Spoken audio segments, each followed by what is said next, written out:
Donc, Là. Ben, merci pour la méditation. Déjà, avant de commencer mes questions, quelques questions sur ce que tu as évoqué en méditation. Déjà, quand tu parles des les obstacles, on les laisse s'écouler. Vous voulez dire, et qu'est-ce que, précisément, qu'est-ce que tu veux dire par là? oui, alors, donc c'est une question de fluidité, hein. La plupart Tu du peux temps, approcher ta voix, elle est un peu loin. oui, alors attends. Voilà. Je vais peut-être augmenter le son tout Oui, simplement. oui, augmente au maximum. Ben là, oui, j'ai un peu augmenté. Voilà, puis je me mets un peu plus proche. Ça va là? Ça va mieux? Oui, un peu mieux, oui. D'accord. Oui, donc cette question donc de la fluidité, c'est très important en méditation. Et donc, Krishnamurti en était conscient. Et donc, il voyait que trop souvent, on voulait s'opposer. Donc, il y a une distraction, on s'y oppose par la contraction. Donc, il rejoint la formule de base du shamatha tibétain, poser son regard sur l'esprit sans distraction ni contraction. Hein, donc, sans distraction ni saisie, disent, mais en français, contraction, c'est encore mieux que saisie parce qu'on voit bien le rapport avec la distraction. C'est les deux extrêmes.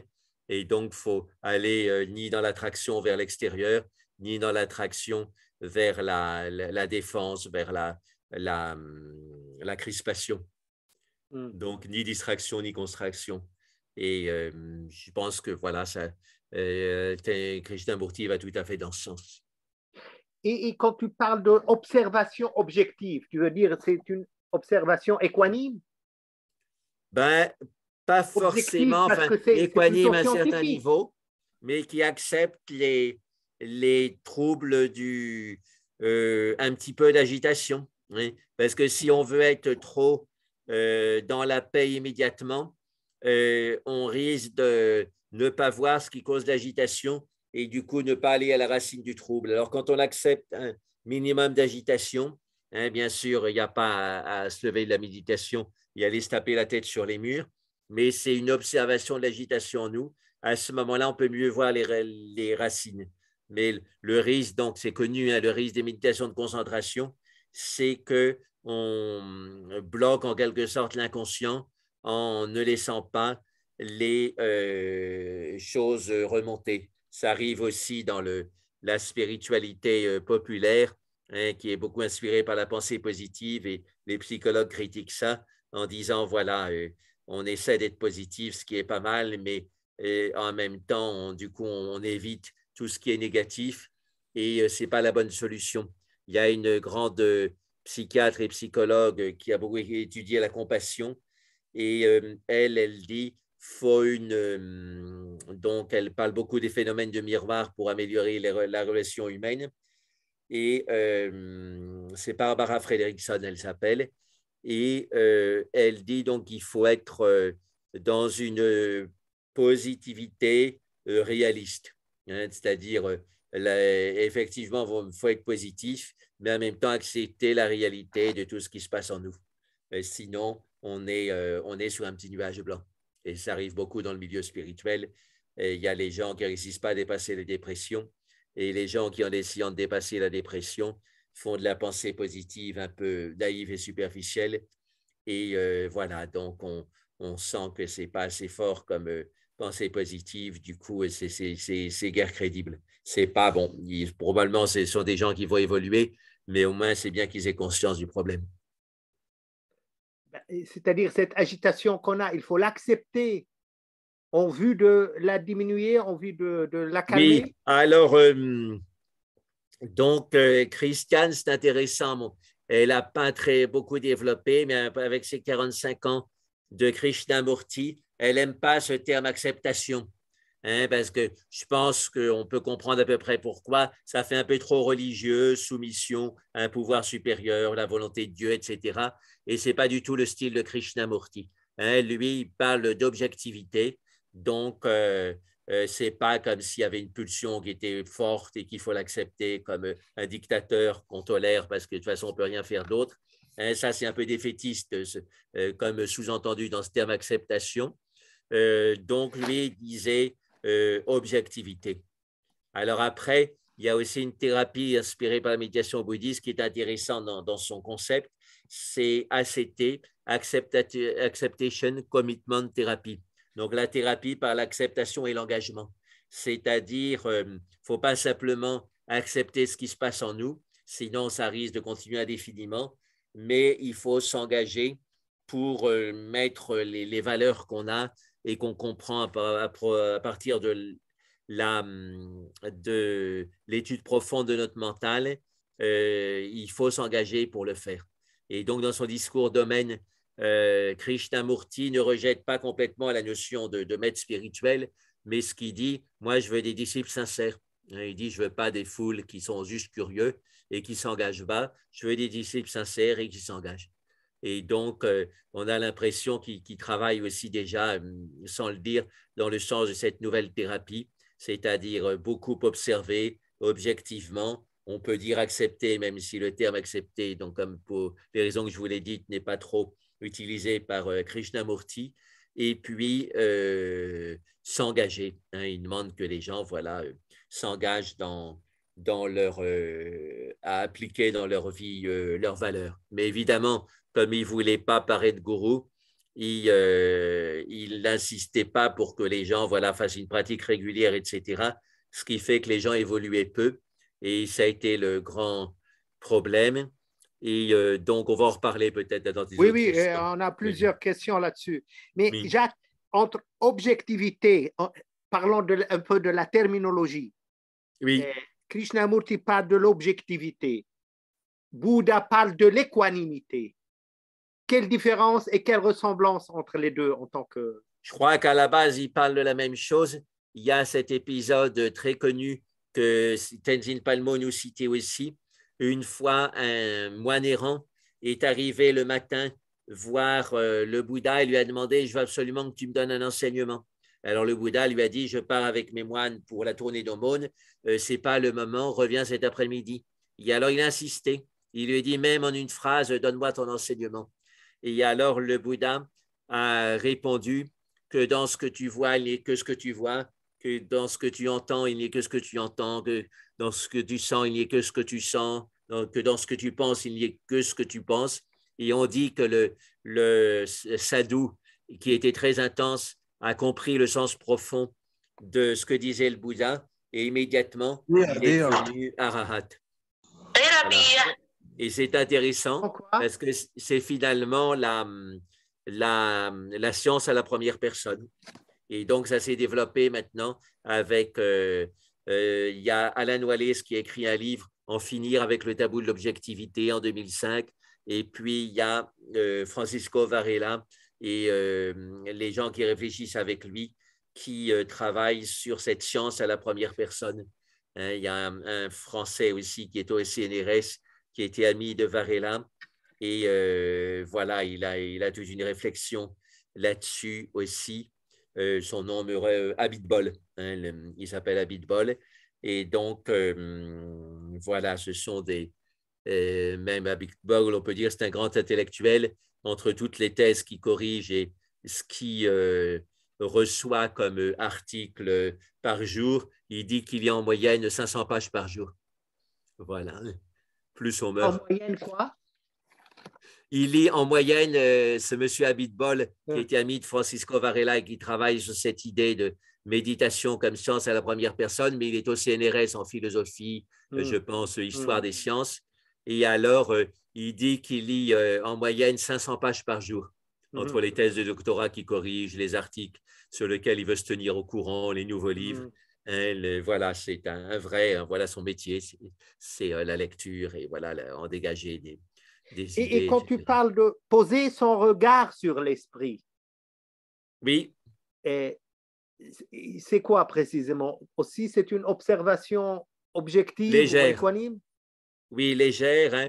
L'idée, ou l'image, c'est le papillon. Tu vois, quand un papillon se pose sur la fleur, il ne change pas la fleur, il n'écrase pas.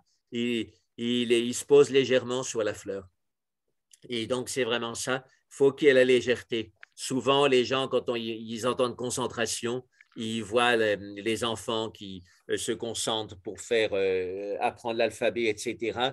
Et du coup, ils confondent concentration et crispation.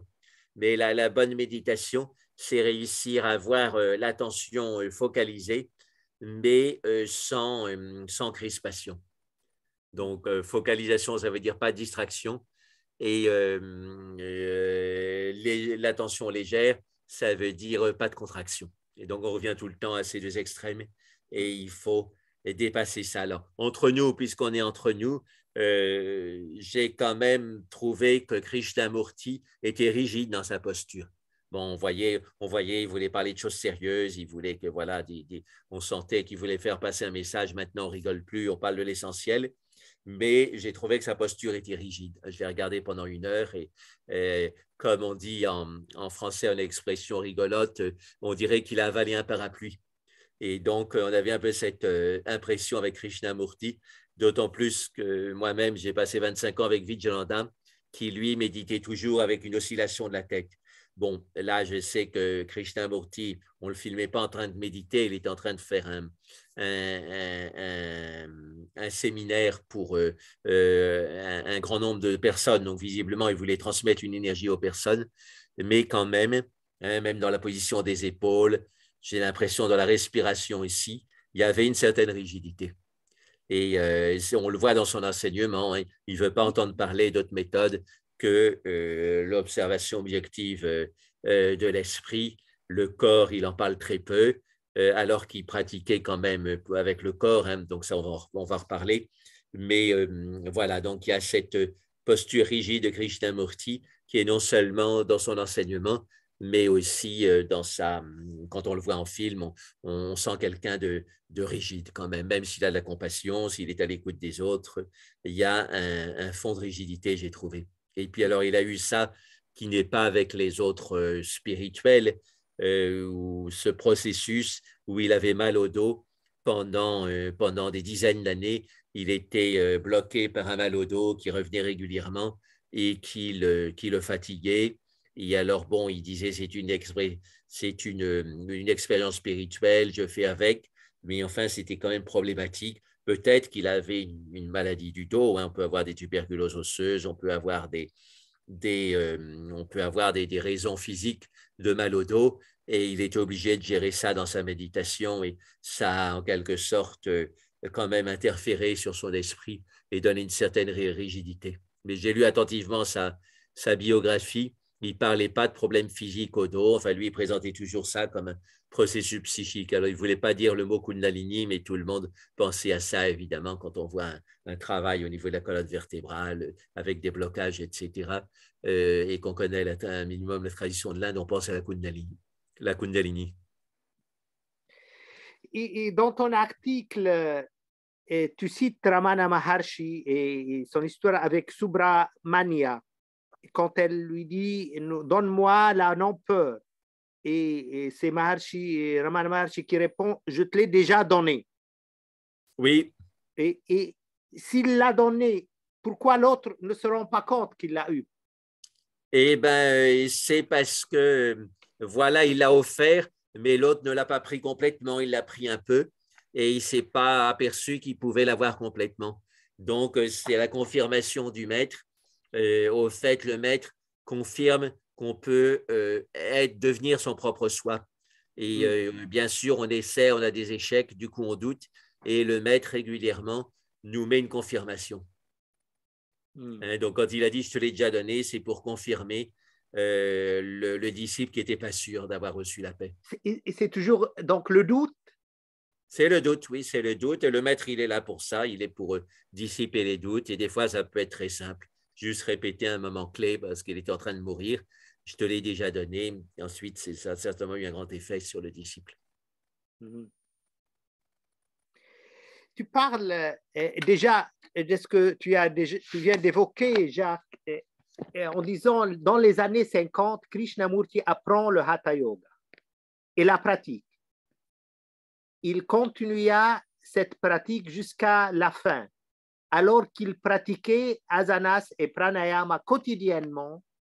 Je n'ai pas noté dans sa biographie qu'il recommande beaucoup ces exercices aux autres. Ma question, pourquoi cette clandestinité en quelque sorte? Oui, c'est ça. J'ai relu là récemment, enfin, vous allez voir dans le texte, je donne les détails.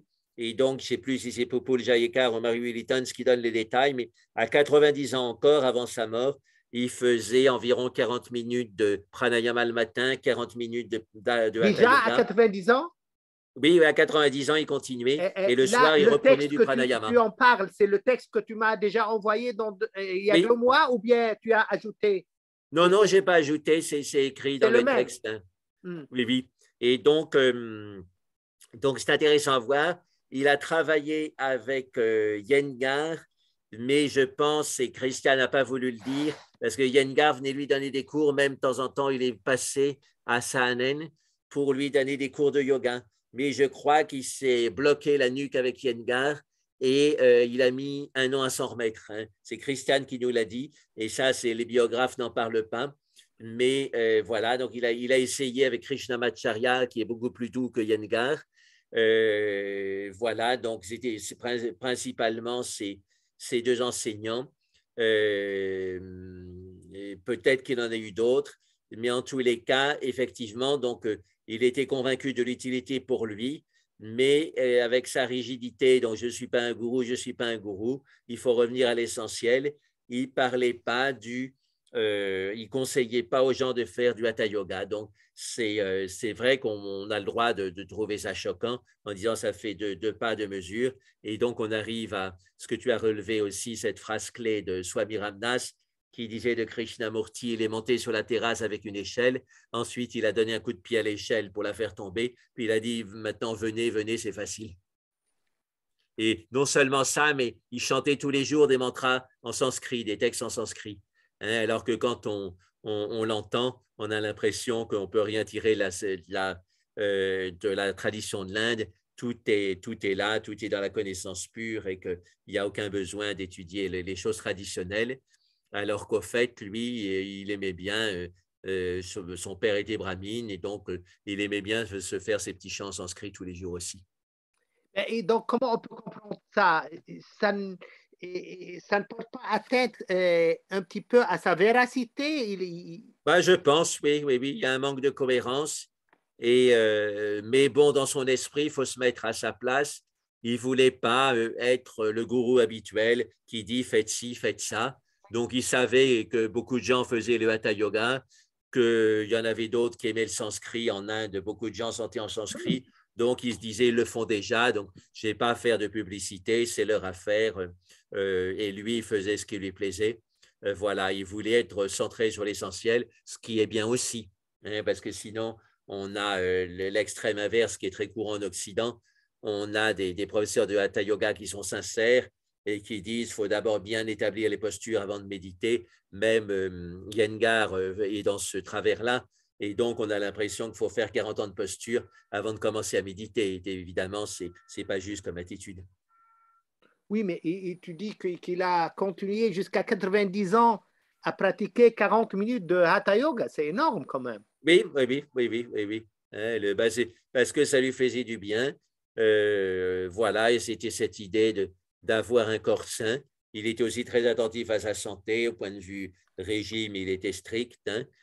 Voilà, ça faisait partie d'un mode de vie sattvique, on peut dire. Dès le début, hein, il ne faisait pas beaucoup de méditation avant son expérience dont on a un petit peu parlé la dernière fois, là, vers 27-28 ans, où il a eu des expériences très fortes et un peu de déréalisation ici.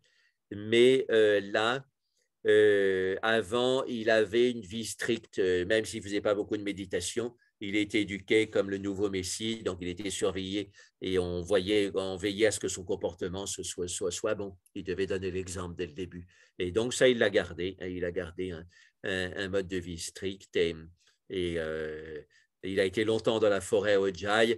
Alors, j'écris qu'il a été 14 ans sans beaucoup d'enseignement et donc qu'il a fait vraiment une méditation style tout à fait traditionnel avec contact avec la nature. Alors Christiane, elle qui a lu les mêmes biographies que moi, on a la même source, elle disait non, quand même, il voyait des gens, et il faisait un petit peu d'activité. Moi, j'ai l'impression que dans tous les cas, il n'a pas fait d'enseignement officiel pendant de 32 à 45. Bon, bien sûr, ça a peut-être été prolongé par la guerre, parce que pendant la guerre, on ne pouvait pas trop enseigner.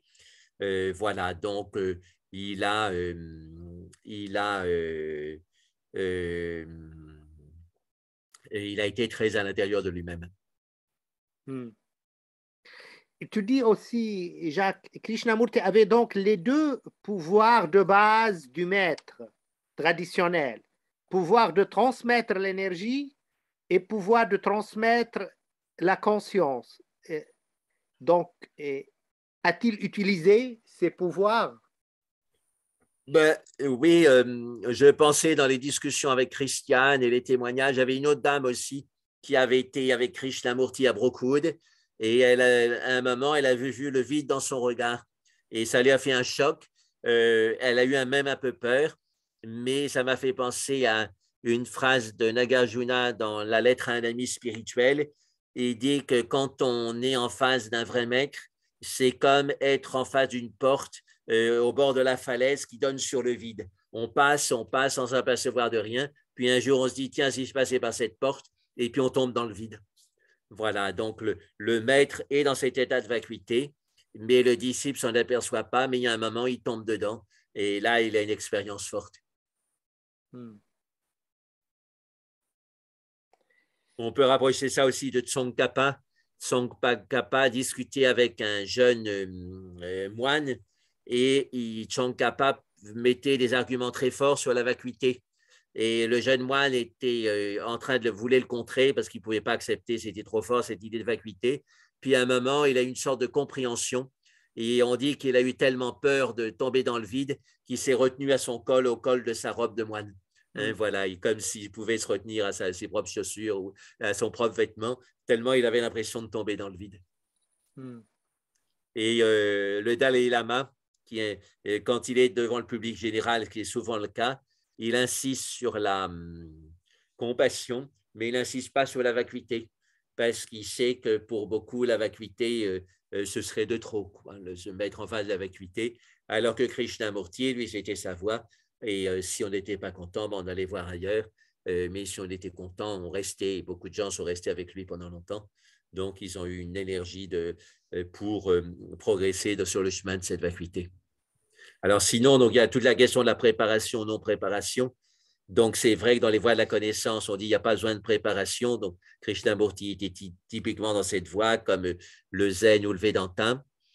Mais en même temps, dans les traditions, on sait qu'il y a quand même besoin d'une préparation. Donc, il y a un paradoxe. Et donc, ce paradoxe, on peut l'exprimer par le fruit qui mûrit pendant plusieurs semaines, voire plusieurs mois, et qui à la fin tombe quand il y a un coup de vent, il tombe en une seconde. Ou alors l'enfant qui pousse dans le sein de sa mère le fœtus pendant 9 mois et puis qui naît en quelques heures. Voilà, donc la préparation et des prises de conscience immédiates, ce n'est pas exclusif. Et on demandait à Mananda Mayi pourquoi on dit qu'il suffit de réciter une fois le mantra pour avoir la réalisation. Moi, je le récite depuis 40 ans et je n'ai pas de réalisation. Et elle répondait justement, on le récite autant et avec autant d'ardeur et de labeur pour arriver à ce moment où la dernière fois qu'on le récite, là, ce sera la fois où il y a la réalisation. Donc, toujours cette idée du fruit qui mûrit lentement, mais qui tombe d'un coup. Donc, le côté immédiat de la connaissance n'exclut pas la préparation. C'est ça qu'il faut bien comprendre et qui n'est peut-être pas très clair dans l'enseignement de Krishnamurti, même si ça fait longtemps que je ne l'ai pas lu en détail. Sans doute, il a dû faire des nuances. Voilà, mais c'était donc ce côté abrupt qui voulait passer aux gens. Et Jacques, tu parles de la rigidité et déjà tu conclus de la rigidité de sa posture, qu'il était rigide même en tant qu'enseignant et qu'enseignement. Est-ce qu'on peut… Alors oui, il y a le témoignage de Atmananda, donc que j'ai un petit peu connu avant sa mort, cette Swamini autrichienne qui était proche de Ma. Donc, elle a écrit un journal qu'elle voulait détruire. Et puis, finalement, des amis lui ont dit, dont Lewis Thompson, que non, il fallait le garder, que ça pouvait servir aux gens. Et c'est finalement Ram Alexander qui l'a publié en français, enfin en anglais, en allemand, et ça a été traduit en français avec donc Acarias, l'originel. Et donc, dedans, elle parle de cette rigidité de Krishnamurti. Hein, donc, et elle disait, bon, il ne faut pas non plus comparer les gourous, ça dépend du rapport qu'on a avec eux. Hein, tous les gourous ne sont pas pour tout le monde. Mais en tous les cas, elle disait que Krishnamurti disait la même chose que Mahanandamayi, mais avec Mahanandamayi, on le réalisait immédiatement, alors qu'avec Krishnamurti, ça restait comme à travers une vitre. Enfin, elle disait quelque chose comme ça, quoi. On ne réalisait pas ce qu'il indiquait. On voyait ce qu'il voulait dire, mais on ne le réalisait pas, j'allais dire, physiquement ou dans l'expérience directe avec l'intervention du corps, alors qu'avec Ma, elle sentait qu'on réalisait immédiatement. Donc, c'est vrai que quand on voit la posture de Krishnamurti, il met tellement une distance vis-à-vis des phénomènes de son propre mental qu'il met une distance avec les gens. Et donc, les gens, quelque part, ils sont fascinés, mais quelque part, ils sont bloqués. C'est l'intuition que j'ai eue en regardant 1 heure sa vidéo il y a 2 jours. Hein, c'est vrai que c'est bien de mettre à distance, mais à ce moment-là, le contact avec les gens peut être difficile. Alors, Vijayanda, il résolvait la question. Il a fait un chapitre dans Un Français dans l'Himalaya sur Krishnamurti. Enfin, au fait, son livre, c'était sur les pas des yogis. Donc, et dedans, il oppose le Krishnamurti public et le Krishnamurti privé. Hein, quand il était enseignant public, Krishnamurti voulait passer une énergie à la foule, hein, parce qu'il y avait souvent des foules.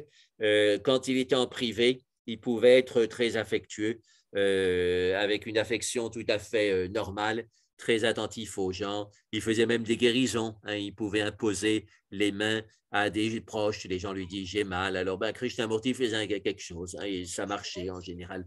Hein, voilà, donc, mais il n'en parlait jamais dans ses talks, hein, dans ses conversations publiques. Enfin, je n'ai pas l'impression qu'il en parlait. Hein, c'était plutôt au niveau privé. Et là, tu prends ou tu transmets ce que disait là, tu cites ce que disait à quelqu'un, si vous êtes plus intelligente que le tigre, vous saurez comment agir avec le tigre. Oui, le tigre, ce sont nos émotions perturbatrices. Et donc, c'est par la compréhension qu'on se libère de ces émotions perturbatrices. Hein, il y a des ascètes débutants ou peu éclairés qui pensent que c'est en se flagellant qu'on va réussir à vaincre les sens, etc. Mais c'est de la fausse pratique. Hein. La vraie pratique, c'est la compréhension. Donc, c'est ce que dit le Vedanta avec Shankaracharya. C'est ce que dit Nagarjuna, c'est ce que dit Swami Vijayananda, et c'est ce que dit aussi Krishnamurti. C'est la compréhension qui libère. Donc, nos émotions perturbatrices sont le tigre. Oui. Et du coup, il y a tout cet enseignement du bouddhisme, donc Mahayana, chevaucher le tigre. Hein, voilà, ouais. Donc on apprend à trouver et prendre l'énergie des émotions perturbatrices et la diriger dans une orientation de libération. Et donc, c'est la gestion des émotions par le tantrisme. Et donc, Krishnamurti, même s'il n'était pas du tout tantrique dans sa présentation, n'était pas loin quand même, parce que voilà, quand il disait qu'il faut accepter objectivement ce qui se passe, ne pas chercher à le contrer, à le refouler, à ce moment-là, voilà, il voyait bien qu'il y avait une énergie dans tout ce bouillonnement mental, dans toutes ces émotions, même perturbatrices, et on n'avait pas à la détruire, quoi. C'est ça qu'il voulait dire, il insistait beaucoup là-dessus. Et ce tigre, Et Oui, comment agir avec, on passe toute une vie à traiter, tout dire. ben, c'est là qu'on revient à la question de la purification de l'esprit. Et Tenzin Palmo dit si vous avez l'esprit pas purifié, mieux vaut être un lapin, mais si vous avez l'esprit purifié, mieux vaut être un tigre qu'un lapin. Voilà, les gens qui jouent au tigre, on voit ça. Moi, j'étais dans le groupe de Deshimaru. Il y avait des gens qui avaient un tout petit peu d'expérience du zen. Alors, ils voulaient imiter le maître Deshimaru qui gueulait de temps en temps, qui se mettait en colère, voilà, faisait un peu de spectacle. Et voilà, mais ce n'était pas très crédible parce qu'on sentait qu'ils n'avaient pas de pureté de l'esprit suffisante pour jouer à ce jeu-là. J'ai entendu parler d'un maître zen qui, lui, je pense, était tout à fait dans la tradition, vraiment à un niveau élevé. Mais donc, il avait cette pédagogie zen. Et il y a un moment, il y a une dame, il était en France, il y a une dame française qui, comme ça arrive de temps en temps dans les groupes de méditation, s'est mise à faire des mouvements, des cercles, à s'agiter, quoi. Et alors, ce qu'il a fait, il a juste, il a juste crié. Alors, ça l'a paralysé de terreur, et puis après, ça s'est arrêté. Mais je crois qu'après, il a demandé à la voir en privé, donc il a dû lui expliquer des choses qu'il ne voulait pas lui expliquer, mais il voulait lui donner un choc, quoi, et crier, c'est aussi une manière de donner une énergie, certainement, elle s'en souviendra toute sa vie. Il a dû voir qu'il y avait un côté hystérique, qu'elle voulait se faire remarquer par l'assistance, et donc, ce n'est pas le genre zen, donc il a stoppé d'un cri. Et tu parles, Jacques, de Krishnamurti en disant ce qui frappe, c'est son absence de contact avec des gourous authentiques jusqu'à un âge avancé.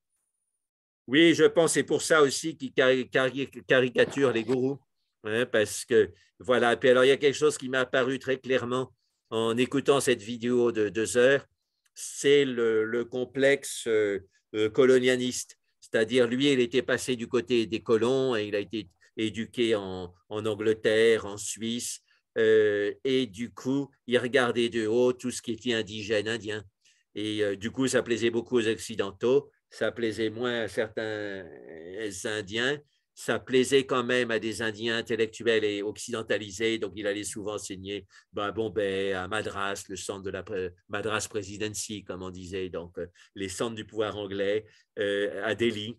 Donc, il enseignait à Indira Gandhi, qui avait étudié, je crois que c'était à Cambridge, c'était là qu'elle avait rencontré son mari qui s'appelait par hasard Gandhi, mais qui n'avait rien à voir avec le Mahatma. Donc, il y avait ce complexe de supériorité finalement occidentale par rapport à tous ces pauvres Indiens qui croient à n'importe quoi, qui font n'importe quel rituel, qui ont n'importe quel gourou. Et voilà, ayant passé 30 ans en Inde, je le vois clairement, quoi. Et ça fait un peu comme le nouveau converti à la religion occidentale qui veut devenir plus royaliste que le roi. Et donc, il y avait ceux qui se convertissaient au christianisme et qui devenaient plus bigots que les chrétiens eux-mêmes, donc des Indiens. Voilà. Et lui, c'était un peu différent. Il était passé par la théosophie. La théosophie avait quand même une aspiration à aller au-delà des religions. Et donc, il a continué là-dessus avec son bagage, quand même indien. Et aussi, à mon avis, il y avait une contradiction dans le personnage public où il représentait ce qu'il avait compris, voilà, de l'enseignement de l'Inde et aussi de la vision des Anglais sur l'Inde. Quelque part, il avait fait son mix pour s'adapter à ça. Et il y avait la relation à sa mère. Hein, sa mère est morte quand il avait 9 ans, et j'en ai parlé avec Christiane, donc, qui avait bien retenu les détails, moi je n'avais pas complètement retenu. Et donc, comme il était souvent malade, au fait, il a eu les cours à la maison avec sa mère, donc il était très proche d'elle, et évidemment, quand elle est décédée, ça a été un choc. Et donc, je pense qu'il avait une relation à Merlinde, comme on dit la tradition de l'Inde, on parle de Merlinde, à travers sa propre mère, mais comme c'était au niveau émotionnel, il n'osait pas trop en parler, il n'osait pas trop s'en servir discussions publiques, etc. Hein, mais c'était certainement très présent. Et d'après Christiane, le fait qu'il y ait toujours eu une femme pour l'accompagner, ça a changé selon les périodes de sa vie. Une femme proche, donc bon, on l'accuse d'avoir été l'amant de Rosalinde, qui était la femme de son secrétaire. Donc, c'est peut-être vrai, il y a la fille de Rosalinde qui a fait un livre là-dessus. Mais d'après Christiane, voilà, le mari de Rosalinde voulait observer la chasteté. Il pensait que c'était mieux pour la vie spirituelle. Elle ne voulait pas. Du coup, elle est partie avec Krishnamurti. Et ça a été une expérience, voilà, où il semble qu'il y ait vraiment eu de l'amour entre eux. Et puis après, comme Krishnamurti était quand même très impersonnel, la relation s'est tombée d'elle-même. Mais enfin, il semble qu'ils aient eu un enfant ensemble, d'après la fille donc, qui est née. Elle dit Krishnamurti est mon père. Et voilà, donc elle a fait un livre là-dessus. Donc c'est correct, cette histoire, c'est pas une rumeur. Bah, alors, je me souviens qu'on en avait parlé avec Swami Vijayananda et il y avait un vieil ami de Swami Vijayananda qui est arrivé en même temps que lui à Ma dans les années 50. C'était Henry. Et donc, il lui a dit, mais finalement, on s'en fiche qu'il ait une relation avec Rosalinde ou pas. L'important, c'est son niveau spirituel, son niveau de connaissance spirituelle.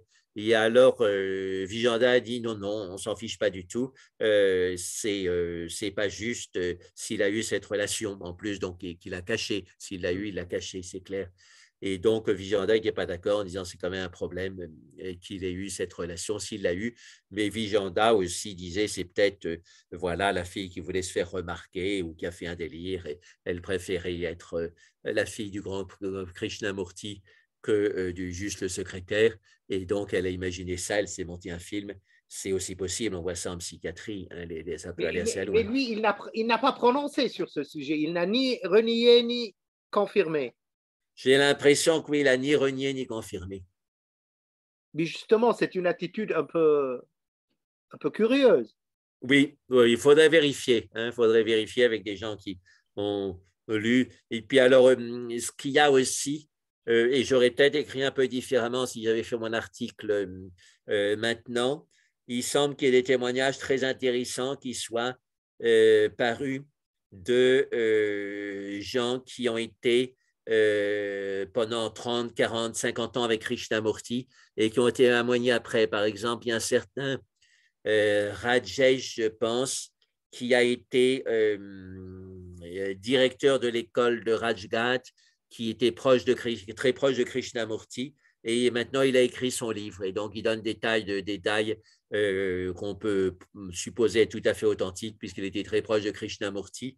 Et donc, voilà, certainement, si j'avais le temps de lire son livre, probablement, je réviserai des choses, ou je compléterai, ou je préciserai des choses dans mon étude de 1991. Et tu dis toujours dans ton article, il y a une chose particulière dans tout cela. Krishnamurti a toujours été attiré par le Bouddha. Oui. Et qu'est-ce que ça veut dire selon toi? C'est son inspiration essentielle?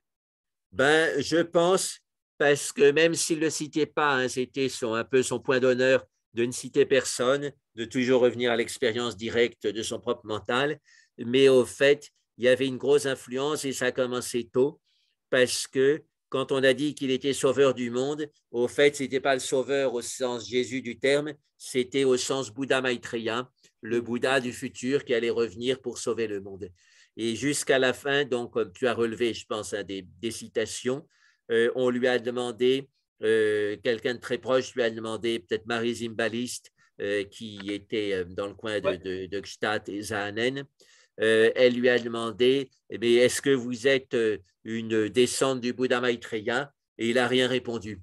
Et comme on dit, Kindimo consent. Voilà, donc il ne daignait pas. D'ailleurs, tu continues en disant, à 86 ans, il lisait tous les jours à un petit groupe de disciples un passage de l'évangile de Bouddha. Oui, c'était ce qu'on connaissait du bouddhisme dans la Société théosophique. Hein, c'est ce livre de Clarus ou quelque chose comme ça, Paul Clarus. Oui, l'évangile, c'est connu. Oui, c'est Donc, connu. Et donc, il avait connu le Bouddha par ce livre, et donc il a été très impressionné. Et donc, il voulait transmettre ça finalement à ses disciples. Hein, peut-être que de nos jours, on préférait revenir au texte même du Bouddha plutôt qu'une version poétique, mais bon, il aimait bien la poésie, et pourquoi pas. Hein, et puis, je pense que ça devait parler aux disciples aussi. Et lu par Krishnamurti, ça devait être impressionnant. non, non, l'évangile, c'est un ensemble de citations prises déjà de la tradition, des livres de la tradition. C'est un livre sérieux, d'ailleurs, l'évangile de Bouddha. Oui, oui, c'est Voilà, ça, il a simplement mis en vers. Hein, oui. sa relation avec le Bouddha, donc celle de Krishnamurti, quels sont les points communs et quelles sont les différences entre les deux, selon vous, Krishnamurti et le Bouddha? Oui. Donc, les points communs, c'est cette insistance sur l'observation, hein, l'objectivité vis-à-vis de soi-même, l'insistance sur un comportement strict aussi. Hein, voilà, quand les gens proches de lui ou dans ses écoles avaient des comportements qui n'étaient pas justes, il savait remettre de l'ordre, hein, même il paraissait distant à certains moments, mais voilà, il savait remettre de l'ordre. Donc ça, c'est certainement, et puis alors l'économie complète de la notion de Dieu, un Dieu créateur, Dieu personnel, ça n'apparaît pas dans ses talks, voilà, et même comme pour un élément de comparaison, hein, pour lui, c'était pas du tout ça. Et donc, c'est le cas du Bouddha. Hein. Le Bouddha, voilà, a fait l'économie de la notion de Dieu. C'est pour ça aussi que c'est intéressant pour l'époque moderne, quelqu'un qui, si tôt dans l'histoire de l'humanité, ait pu faire ça. Voilà, donc ça, ce sont les points communs. Alors, la compassion, donc il avait une compassion réelle pour la souffrance des gens et la santé, donc là aussi, c'est commun avec le Bouddha.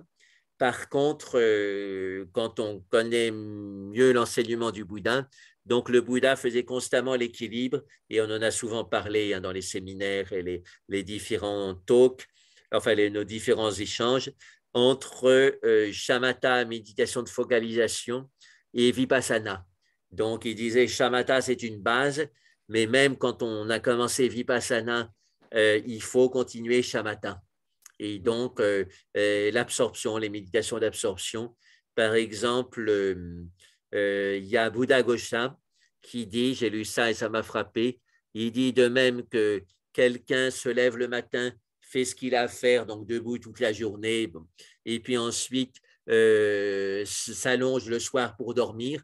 Il dit de même celui qui rentre dans le premier jhana, c'est-à-dire la première méditation d'absorption, il passe 24 heures absorbé dans le même état, 24 heures, hein, avec un mental complètement calme.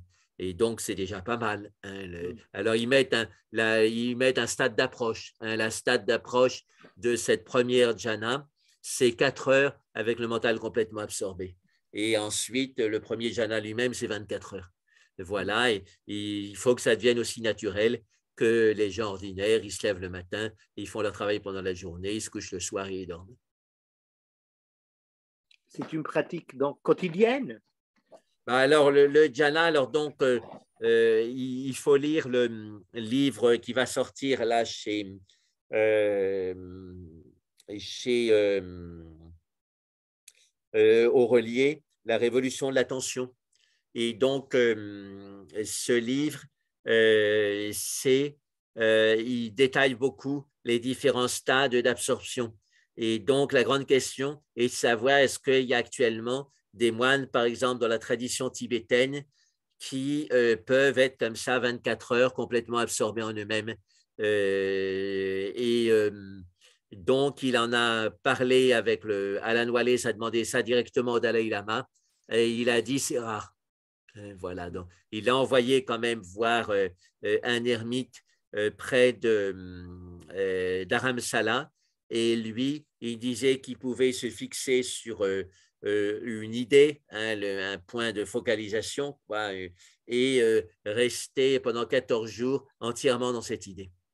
Voilà, donc il y a des capacités, hein, enfin, ça se développe. Et alors, ce qui est intéressant, c'est que c'est aussi au niveau au niveau du euh, euh, c'est aussi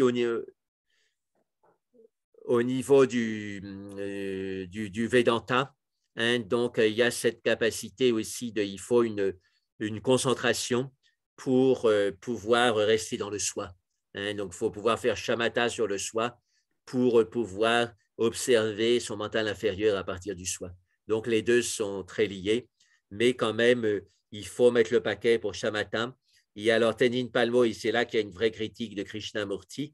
Tenzin Palmo dit le problème à l'époque moderne, c'est que les gens veulent directement la non-dualité et donc ils veulent mettre un toit d'or sur des murs qui ne sont pas solides. Et donc, ça s'effondrera tôt ou tard. Et donc, c'est valable pour les gens qui veulent faire du vipassana pur sans travailler en même temps parallèle shamatha. Et puis, c'est valable pour les néo-védantins qui n'ont pas aucune concentration, qui n'ont jamais récité un mantra, même pour essayer, et qui veulent faire du grand Vedanta alors que leur esprit n'est pas du tout focalisé.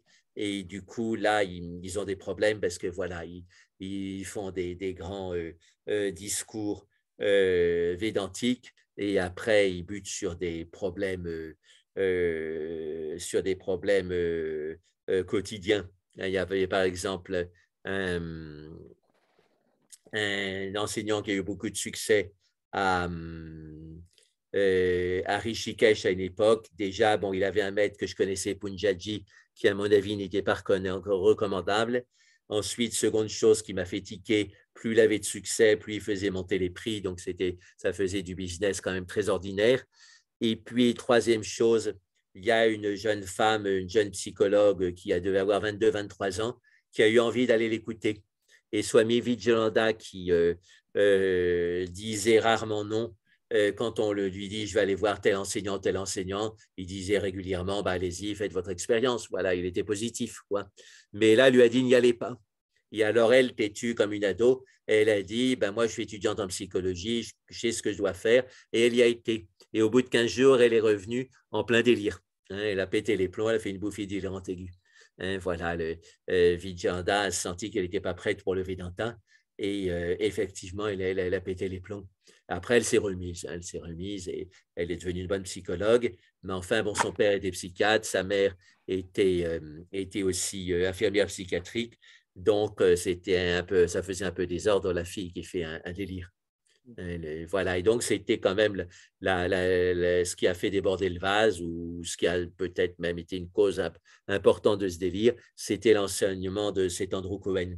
Et alors, après, donc, il y a eu un gros scandale parce qu'on s'est aperçu qu'il tapait sa femme régulièrement. Voilà, alors. Après, donc, ses disciples se sont réunis et à la manière américaine, ils l'ont mis dehors. Voilà. Et puis après, il est réapparu. Il a dû faire pénitence, peut-être se réconcilier avec sa femme. Et il est réapparu comme enseignant.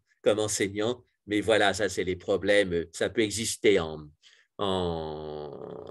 Inde aussi. Hein, tu m'as parlé hein, de cet ami à toi allemand qui était avec ce Sadhguru qui est beaucoup poussé sur l'Internet et les réseaux sociaux. Et tu dis que d'après cet ami allemand, il avait assassiné sa femme. Hein, ensuite, il avait fait passer ça comme suicide. Et donc, voilà, ce sont des grosses choses. Donc, voilà, hein, ce n'est pas simplement avoir un discours de Vedanta ou de voie de la connaissance, mais c'est avoir un comportement qui soit vraiment en cohérence. Et dans ce sens-là, Pema Vangyal, que Tenzin Palmo décrit comme le meilleur enseignant tibétain en France, il habite à Chanteloube, en Dordogne, près de Saint-Léon-sur-Vézère. Il traduit Dharma par cohérence. Hein, c'est facile d'avoir un idéal élevé, mais être complètement cohérent avec cet idéal, c'est pas facile. Dharma, c'est la cohérence. Oui. Cohérence, c'est-à-dire entre vie et enseignement, par exemple.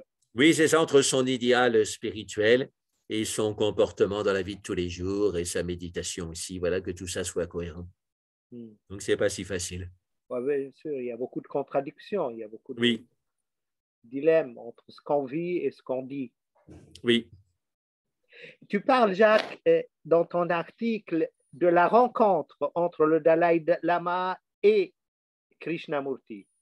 Le Dalai Lama qui était tout jeune d'ailleurs, tu dis à l'époque, dans les années 50, a dit après avoir vu Krishnamurti que c'était un nouveau Nagarjuna, Nagarjuna à cause de sa méthode de négation radicale. C'est quoi la négation radicale? Ben, Nagarjuna, il avait une méthode qui était à déconstruire les croyances des autres ou les systèmes métaphysiques des autres. Et donc, il le faisait même avec d'autres écoles bouddhistes.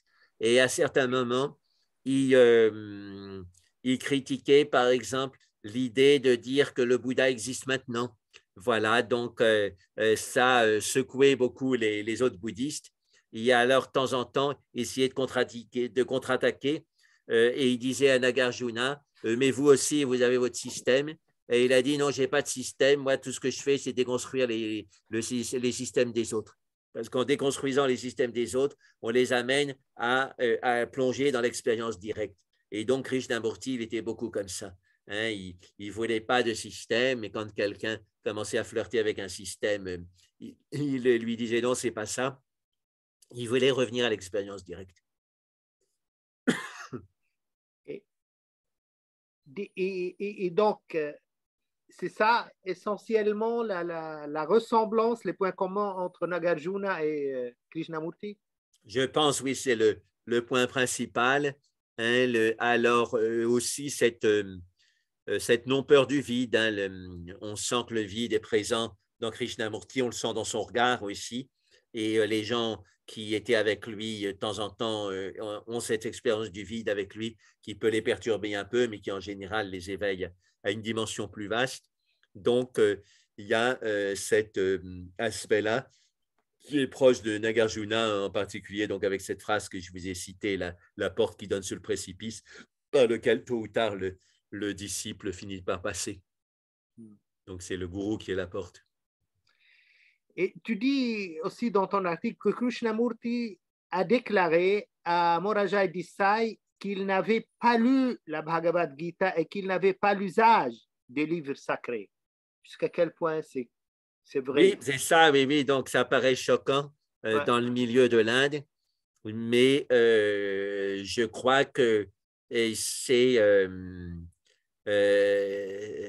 il avait été dégoûté de la religiosité habituelle par la société théosophique, quelque part. D'un côté, il a été formé par eux, mais de l'autre, il a été dégoûté de la religiosité habituelle. Et donc, il s'est dit, j'ai envie de faire ma voie. Et alors, est-ce qu'il avait lu des choses plus précises du Bouddha que l'évangile du Bouddha? En un sens, si on lit un enseignement, qu'on le travaille toute sa vie et qu'on le comprend à fond, pourquoi pas, hein, c'est possible. Mais effectivement, ne pas avoir lu la Bhagavad Gita, c'est presque une insulte pour les hindous, quoi. Mais il était comme ça, il avait un côté provoquant, et c'est là que je dis, est-ce que ce n'était pas un singe savant des colonisateurs qui imitaient les colonisateurs dans leur mépris des hindous? Donc ça, c'est une vraie question. Évidemment, les gens qui connaissent le Krishnamurti, ils ne seraient pas contents avec ça. Mais par exemple, cette Christiane qui a suivi Krishnamurti depuis 45 ans, tout ce qu'elle a l'air de dire de sa connaissance de l'Inde, visiblement, elle n'est pas intéressée. Et elle dit, à Sanen, il y avait un moment les sannyasis de Rajneesh qui sont venus. Et alors, effectivement, c'était assez folklorique, les sannyasis de Rajneesh. Donc, elle a vu qu'ils étaient très dans le truc affectif, ils se tenaient dans les bras en pleine rue pendant longtemps, etc. Et sinon, il y en avait une grande et belle femme, habillée donc en orange. Elle avait dans la bouche une tétine, et sur la tétine, il y avait marqué Rajneesh. Voilà, donc ça l'a beaucoup choqué.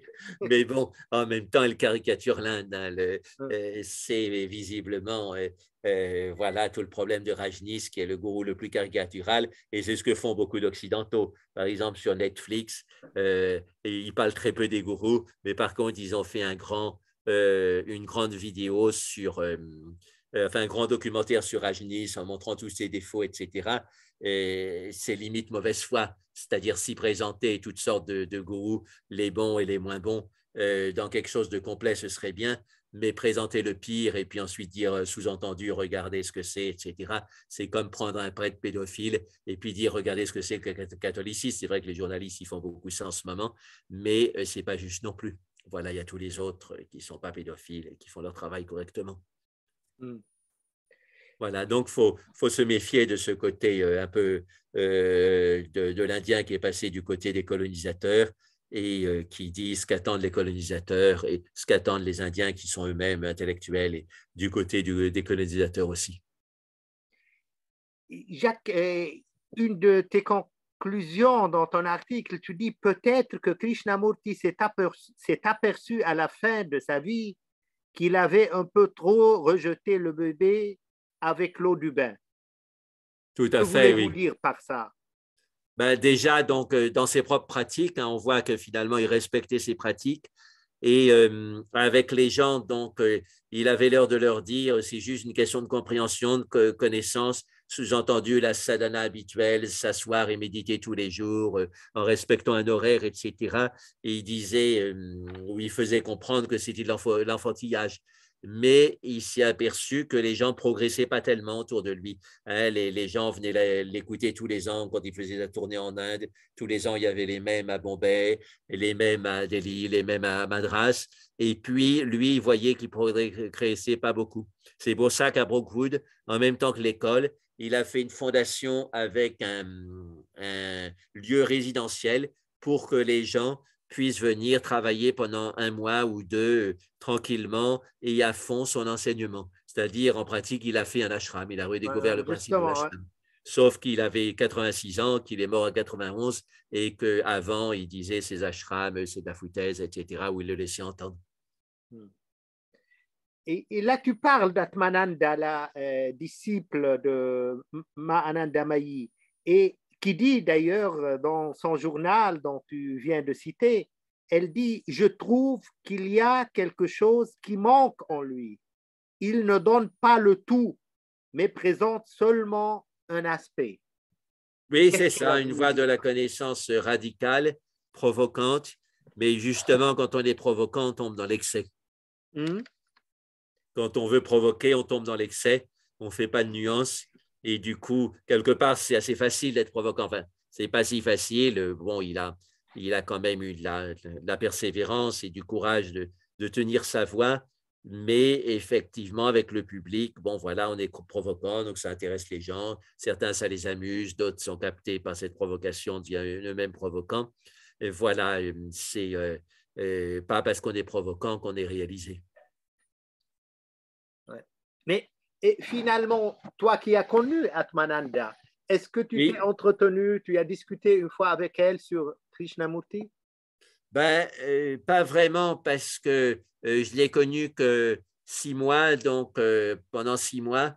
Et du coup, bon, elle m'a montré sa chambre, elle m'a montré le Kalyan Van où elle habitait. On a parlé de Ramana Maharshi, mais je ne me souviens pas qu'on ait parlé de Krishnamurti parce qu'aussi son journal n'était pas publié à l'époque. Donc, je savais pas je savais que vaguement qu'elle avait été chez Krishnamurti. Moi-même, je n'avais pas lu grand-chose à l'époque sur Krishnamurti.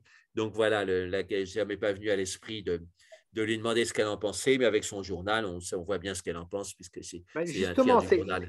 c'est pas une impression positive qu'elle nous donne à partir de son journal de Krishnamurti. Oui, elle y a un moment où elle a eu envie de partir.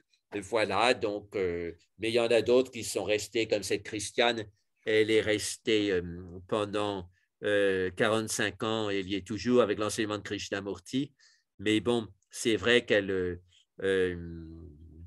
d'emblée, elle ne voulait pas s'intéresser à d'autres gourous hindous, donc elle n'avait pas d'éléments de comparaison. Et puis, elle ne s'est pas intéressée, Christiane, sérieusement à d'autres gourous hindous. Et donc, voilà, il était dans son truc. Mais en même temps, bon, c'est bien, elle a fait son chemin à fond avec Krishnamurti. Et pourquoi pas? Et alors aussi, donc, elle savait qu'il y avait des critiques contre Krishnamurti, l'homme. Et elle disait, ben moi, je n'ai pas eu besoin d'établir des relations personnelles avec Krishnamurti. Hein. Donc, pendant 16 ans, elle a été uniquement au talk à Sanen, un mois. Elle était là à tous les talks, mais il y avait des gens qui cherchaient à être à l'avant, et donc ils faisaient la queue pour être au premier rang. Elle trouvait ça un peu infantile, donc elle faisait pas la queue comme ça. Et puis aussi, il y avait des gens qui faisaient exprès d'aller comme par hasard se promener sur le même chemin dans la montagne que prenait Krishnamurti. Comme ça, il pouvait le croiser, il pouvait lui dire bonjour, le voir de près, etc. Éventuellement, échanger 2-3 mots de politesse, tout ça. Et elle trouvait ça aussi infantile et elle ne le faisait pas. Voilà. Elle me disait, son enseignement, c'est au-delà de la personne.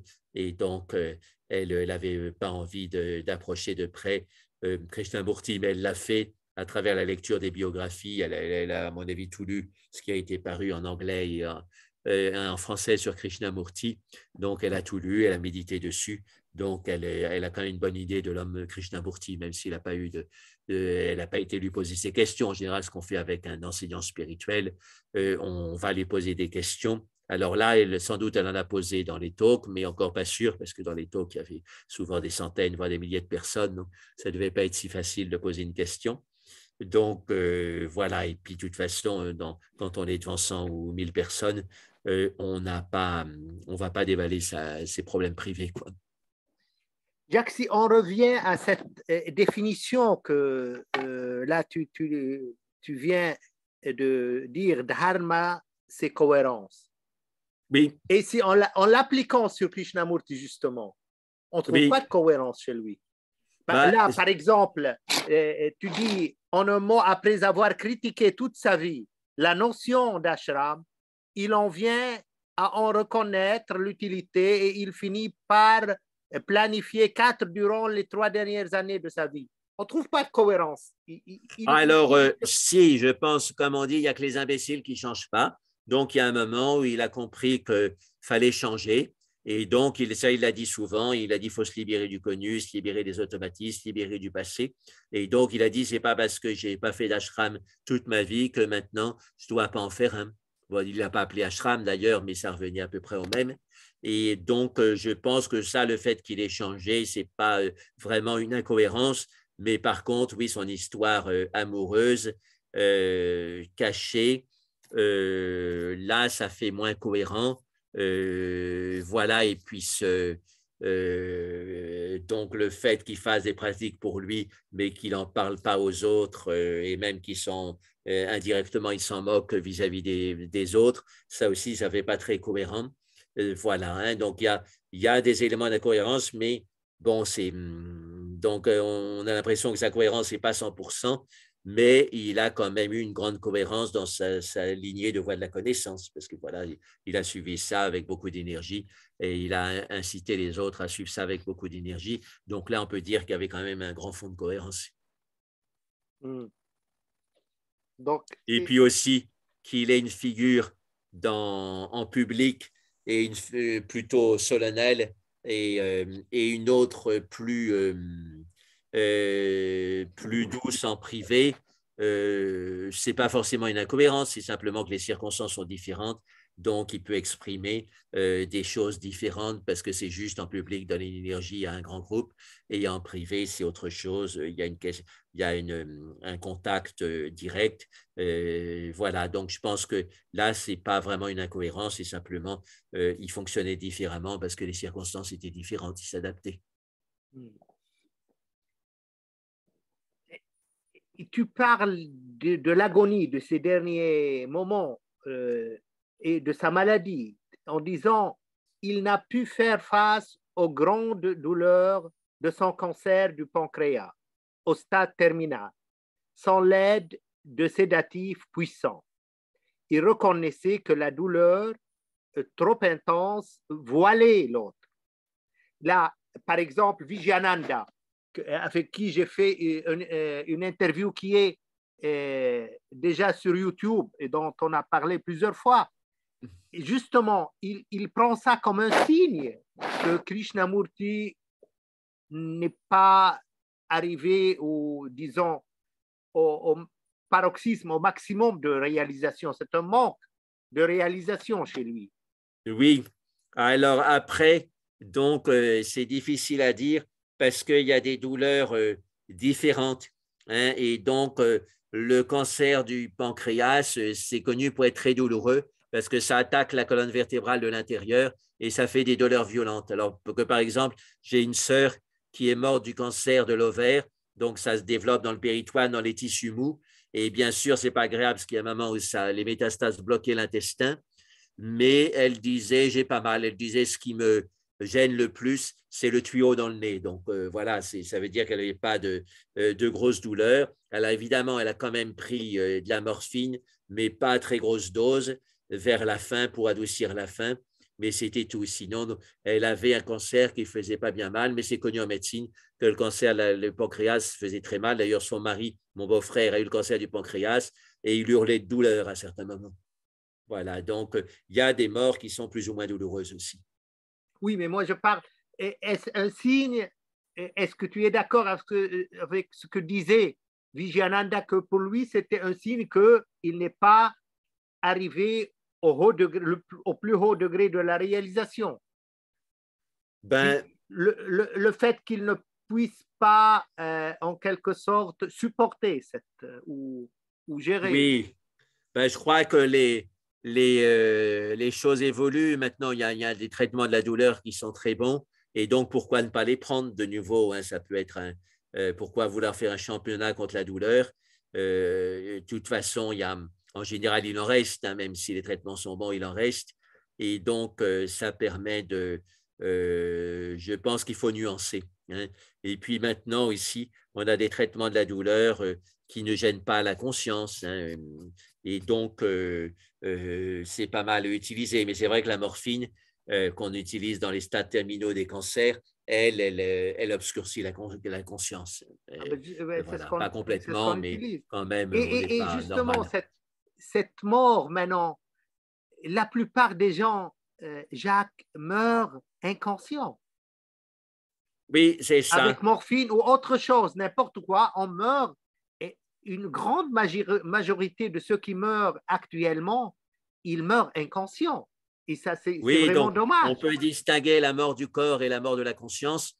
Donc, juste tant qu'ils sont conscients, ils sont vivants. Et quand la conscience part, même si le corps continue pendant quelques jours, quelques semaines, on peut dire, voilà, c'est la mort du point de vue spirituel. Bon, voilà, je pense qu'on peut s'en tirer comme ça. Oui, mais c'est-à-dire, avant, il n'y avait pas cette. On meurt consciemment, maintenant, on meurt inconsciemment. Oui, alors, ce n'était pas toujours le cas, même avant, hein. Les gens pouvaient avoir un coma et puis mourir plusieurs jours, plusieurs mois plus tard du coma. Mais en général, ça durait moins longtemps, effectivement, que maintenant. Donc, cette question de mourir inconscient n'est pas nouvelle. Simplement, effectivement, elle est plus fréquente.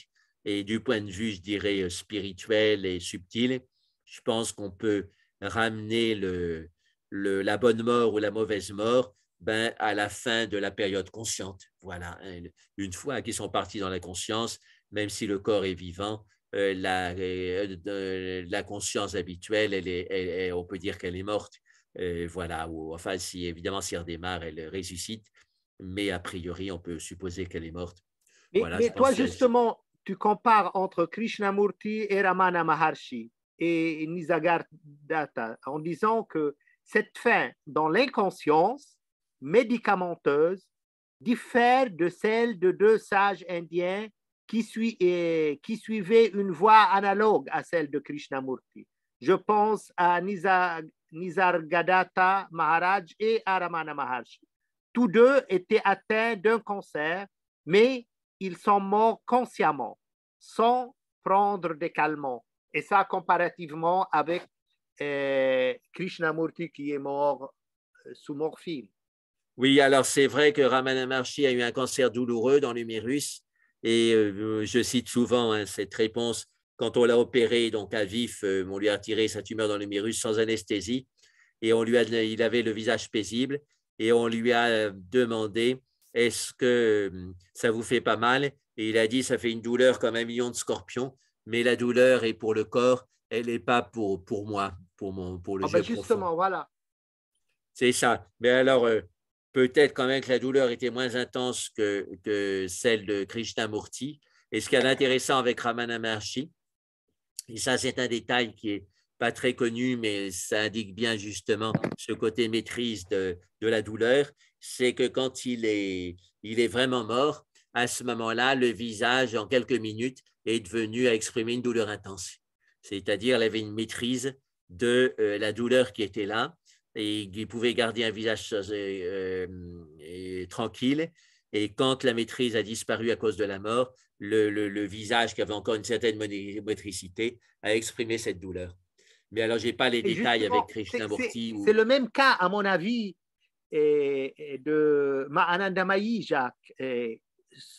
Quand elle est morte, et même elle en parle, comment elle s'appelle, sa biographe Atmananda ou Bitika Mukherjee. Mukherjee. Oui. Elle dit qu'elle n'a même pas voulu. Elle aurait même souhaité ne pas, parce qu'on l'a forcé à aller voir, prendre le darshan, parce que ce n'était pas la même Mahanandamayi qu'elle avait ou qu'elle connaissait. Donc, et si tu regardes le visage du cadavre de Mahanandamayi, c'est vraiment, il y a une douleur là, dans le visage. Oui, oui, oui. Et ben écoute, exactement comme tu parles là de Ramana Maharshi, du moment qu'elle est morte, il n'y a plus cette maîtrise. Oui, oui, oui, je pense qu'on peut interpréter ça comme ça. Voilà, puis alors aussi, les choses ont évolué. Enfin, remarque, non, enfin, par rapport entre Ramana Maharshi et Krishnamurti au niveau date de décès, donc il y a eu 40 ans. Donc voilà, il y a des traitements qui étaient faciles, qui altéraient quand même assez peu la conscience, même s'il altérait un petit peu, comme la morphine bien dosée, etc. Et donc, ça a pu inciter Krishnamurti à l'utiliser au niveau de Nisargadatta Maharaj. Honnêtement, bon, il avait un cancer de la gorge, mais je ne me souviens plus des détails de sa mort. Voilà, j'ai peut-être lu ça il y a longtemps, mais je ne me souviens plus. Et tu parles là comparativement entre Krishnamurti et le Bouddha et comme les gourous véritables, il insiste sur l'enseignement plus que la personne de l'enseignant.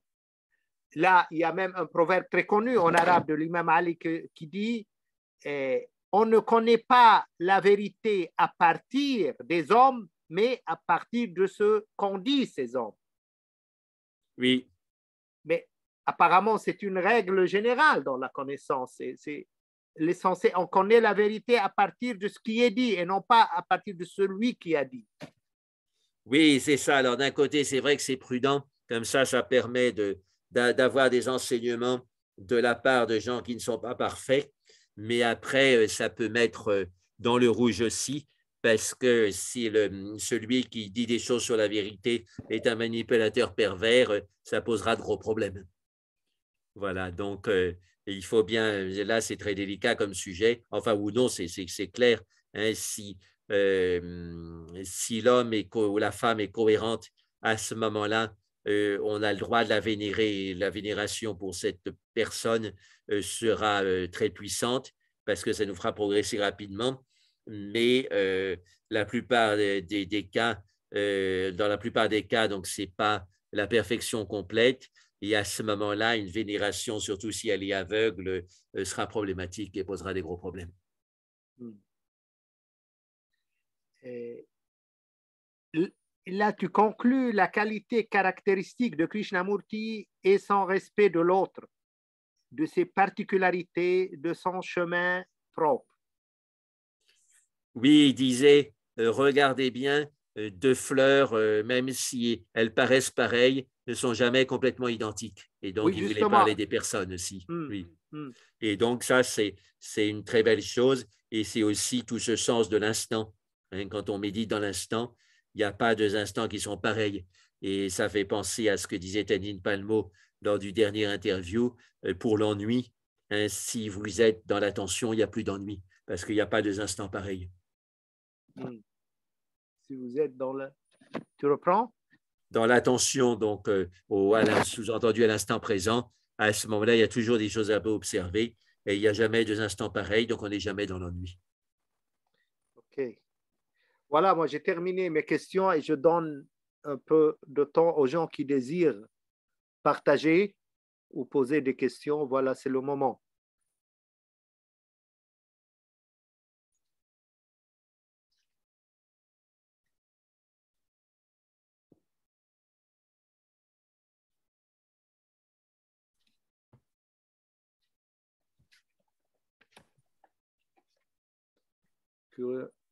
Alors,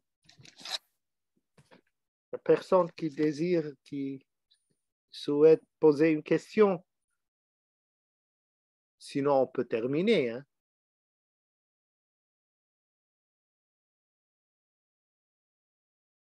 Mais disons, quand il dit deux fleurs peuvent être similaires, mais elles ne sont jamais les mêmes, qu'est-ce qu'il veut dire par là? Donc, il y a toujours des distinctions entre les enseignants et les enseignements?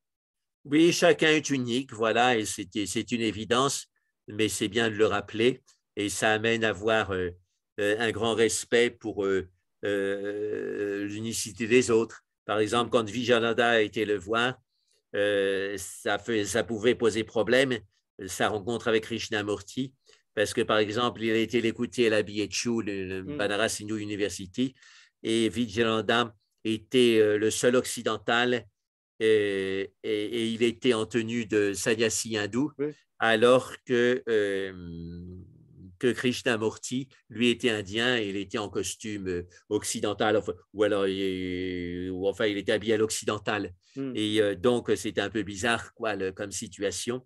Mais ensuite, il a été le voir avec deux amis personnellement à Rajghat. Et Krishnamurti était en silence ce jour-là, mais quand on lui a dit, ils sont là, ils veulent vous voir, il les a accueillis très gentiment. Et voilà, il a parlé cœur à cœur avec Vijayananda, même s'il était avec un habit orange de sannyasi et que lui n'était pas pour ça. Hein, voilà. Voilà, Thibaut, Geneviève, alors.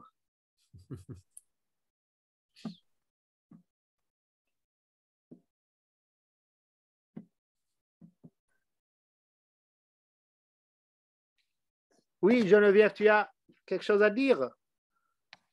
Non, j'ai pas pu tout écouter parce que j'ai été dérangée 3 fois. Comme d'habitude, comme d'habitude. Non, non, pas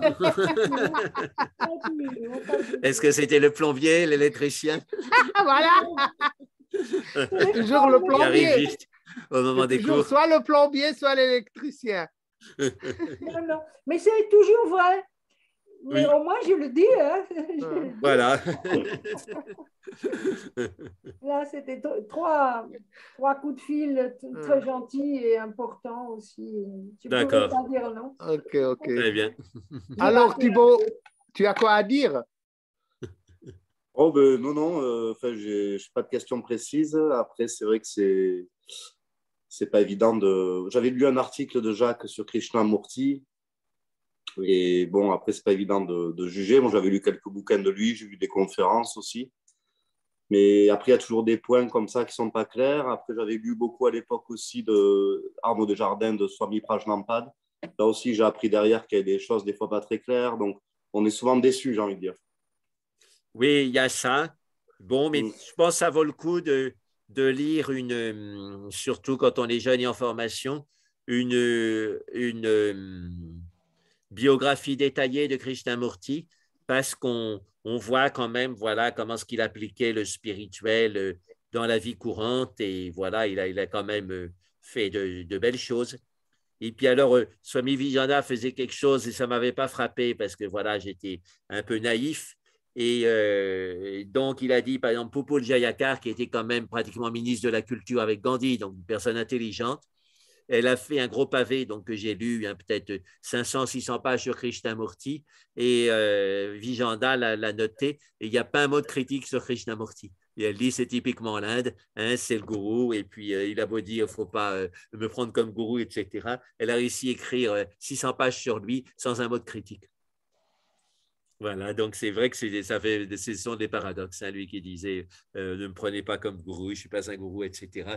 Ça faisait assez dévotionnel, mais comme elle est intelligente, Pupul Jayika, quelque part, on ne s'en aperçoit pas. Hein, ce n'est pas des éloges naïfs de Krishnamurti. Elle dit beaucoup de choses, elle écrit beaucoup de choses objectivement, mais sur le fond, il n'y a pas de remise en question, voilà, ni sérieuse, ni même minime de Krishnamurti. Quoi. Donc, c'est typiquement typique de la relation maître-disciple en Inde. C'est toi qui donnais l'image de l'échelle qui montait sur le toit d'une maison avec une échelle. C'est Swami Ramdas. Swami Ramdas qui, lui, était dans le mantra. Et donc, pour Krishnamurti, le mantra, il ne fallait pas en entendre parler. Il ne voulait pas en entendre parler. Et du coup, et c'était lui qui donnait cette image. Mais Krishnamurti Ramdas, il avait été très influencé par Ramana Maharshi, donc il avait une véritable expérience du Vedanta et il avait travaillé selon la ligne de Ramana Maharshi aussi. Il était vraiment dans cette Param Bhakti, cette Bhakti supérieure qui débouche dans le Vedanta.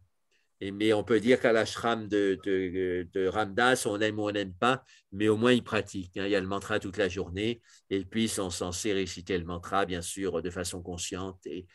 Et donc, ils ont cette pratique commune de fond qui enracine l'ashram. Et ce n'est pas juste des conversations. Ils ont des conversations aussi. Hein, on a des satsangs où on parle.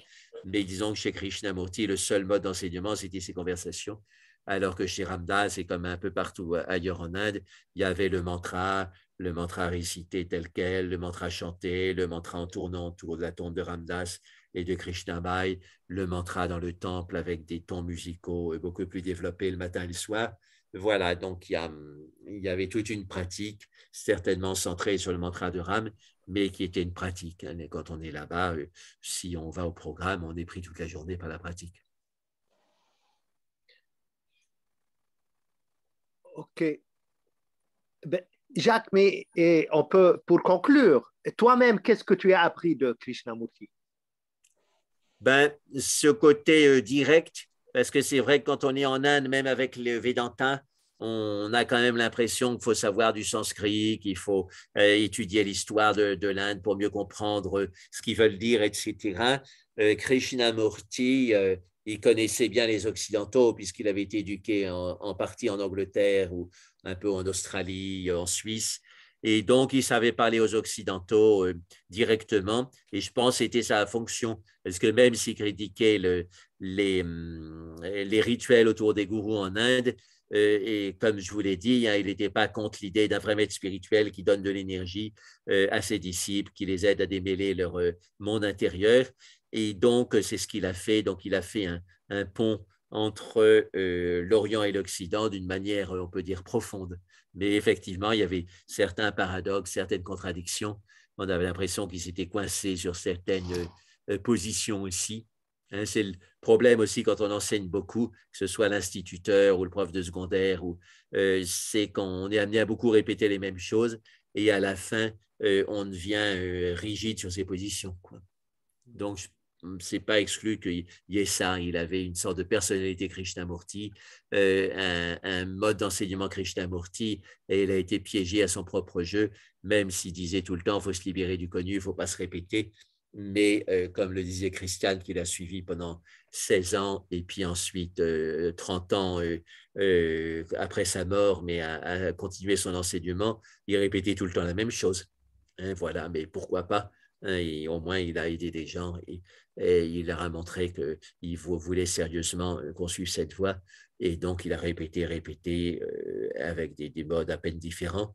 Et pour certaines personnes, ben, ça a été leur maître et donc il les a vraiment aidés à progresser. OK. Je crois que c'est bon maintenant. Déjà, depuis 2 heures, on est en ligne Oui. et il ne reste plus de questions. C'était un bon début de l'année avec cette leçon. Notre prochain rendez-vous, c'est après-demain, le mercredi. On va reprendre nos...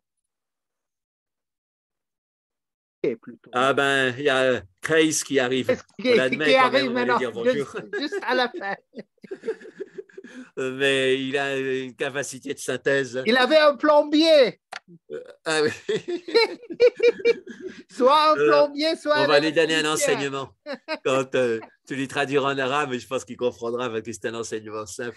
Si l'Internet veut bien connecter, parce que c'est pas facile.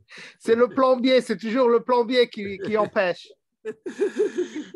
Satan qui prend la forme d'un plombier pour venir distraire les âmes pures et simples. Quand on va faire une interview avec Geneviève, j'espère qu'elle n'aura pas un problème de plombier. Francine, oui, là, vous voulez dire quelque chose? Je voulais poser une question par rapport à la différence entre le maître qui a toute une lignée derrière lui et l'avatar, comme Ama, par exemple, qui est un avatar, d'autres en Inde qui sont des avatars, et puis les maîtres qui viennent d'une lignée comme le Siddha Yoga, etc. quoi. Oui, alors déjà, quand on parle d'une lignée pour le Siddha Yoga, ce n'est pas clair. Parce que donc, vous pensez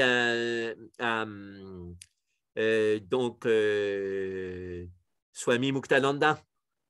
Swami Muktananda, il avait un maître, lui-même. Il avait un maître, mais qui n'était pas dans le Siddha Yoga.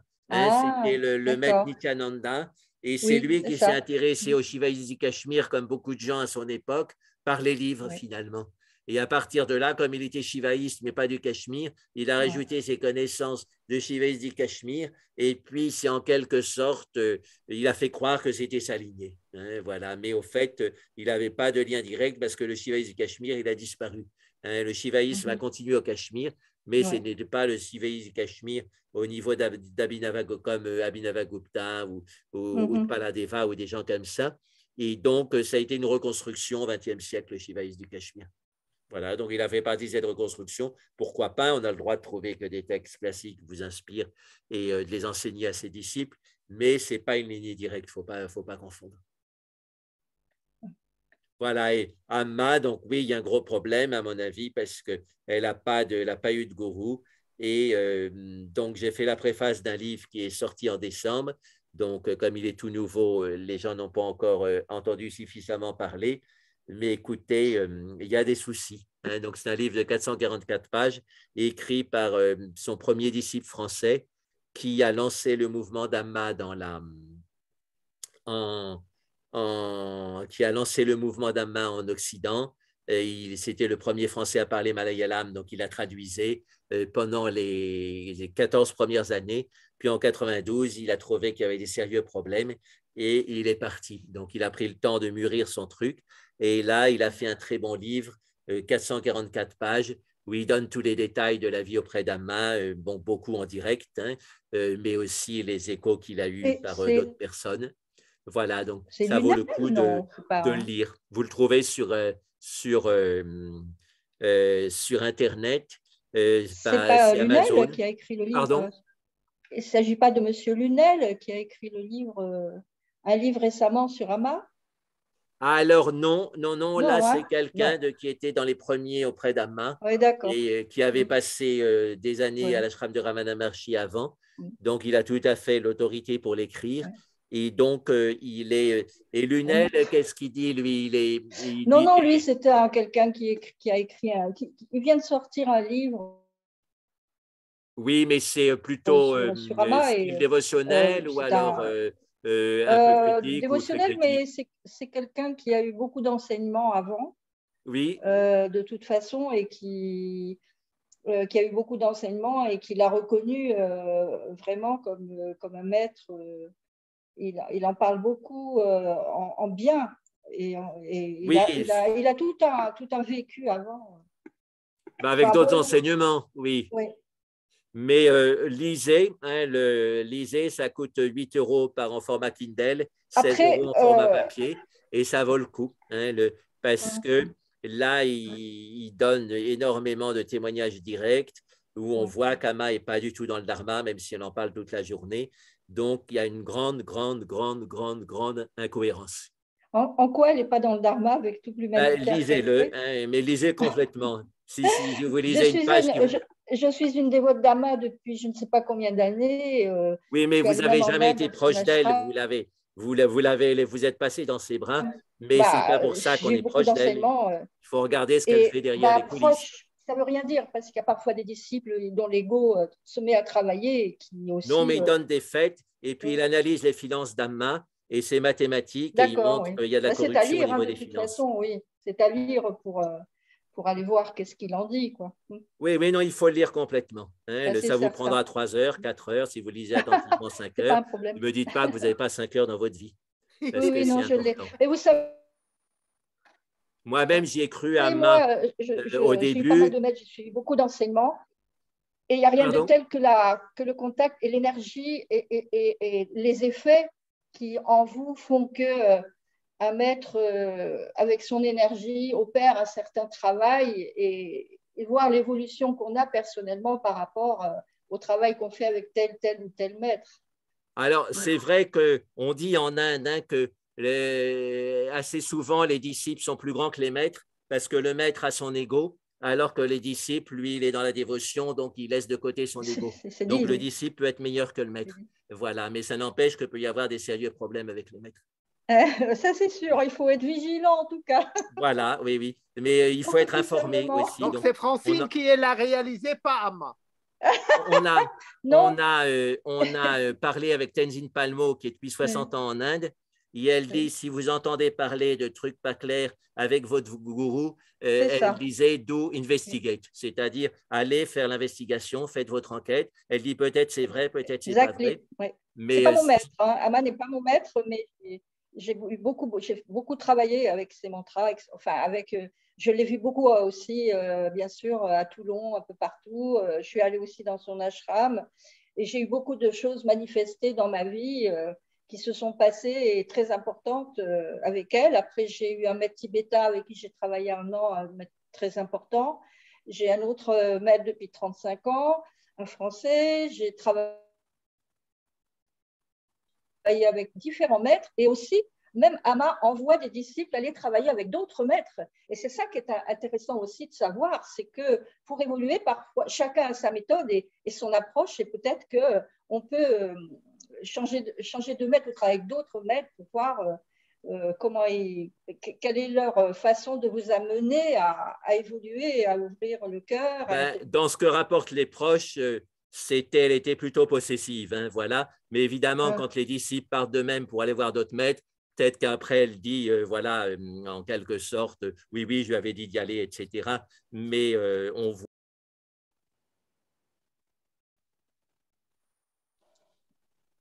Tu as coupé ton micro, Jacques. Mais merci en tout cas. Ton micro est coupé, Jacques.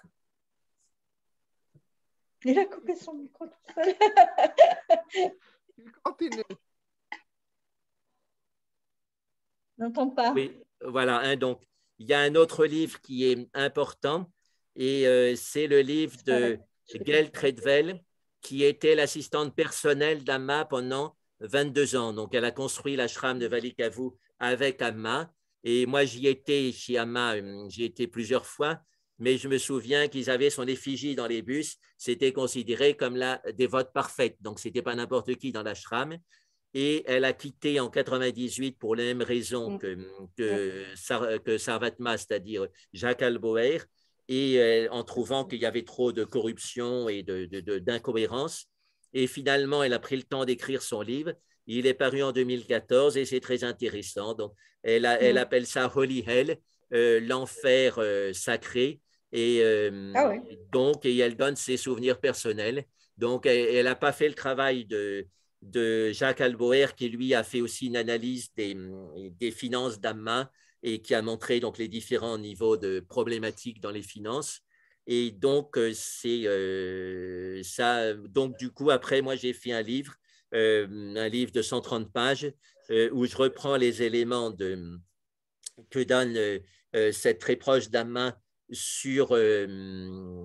j'ai fait un livre comprend la personnalité d'Amma à travers le témoignage de Gail Treadwell.